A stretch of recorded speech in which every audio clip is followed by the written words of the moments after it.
Hindustan ইউনিলিভারের 5 minutes time frame, এখানে 100 quantity যদি আপনি প্ল্যান করেন সেক্ষেত্রে কিন্তু 47,500 মতন ক্যাপিটাল আপনার প্রয়োজন পড়বে। যদিও ক্যাপিটাল দেখে অনেক বড় মনে হচ্ছে, বাট এগুলোতে এসএল পরে খুবই কম। 100 কোয়ান্টিটিতে অনলি যদি এই ট্রেডটা যদি আপনি নিতেন তাহলে 545 টাকার মতন এসএল আপনার পড়তো। দেখতে পাচ্ছেন যে এখানে প্যারালাল চ্যানেলের ফর্মেশন হয়েছে। মার্কেটে আপার লাইন, মিডিল লাইন আর লোয়ার লাইন তিনটেরই খুব সুন্দর রেসপেক্ট দেখিয়েছে।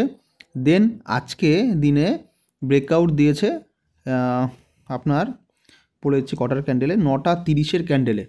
বাট ব্রেকআউট ক্যান্ডেলটা যথেষ্ট বড় ছিল অ্যান্ড কোনো রিটেস্ট করেনি সেকেন্ড ক্যান্ডেলে, সেক্ষেত্রে কিন্তু আমরা কোনো পজিশান এখানে বানাতে পারবো না।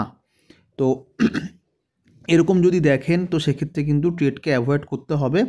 এই ডিসিপ্লিন যদি মাইন্ড সেট আপে থাকে তাহলে কিন্তু আপনি ট্রেড নেবেন, আদারওয়াইজ কিন্তু ট্রেড নেবেন না। কারণ হচ্ছে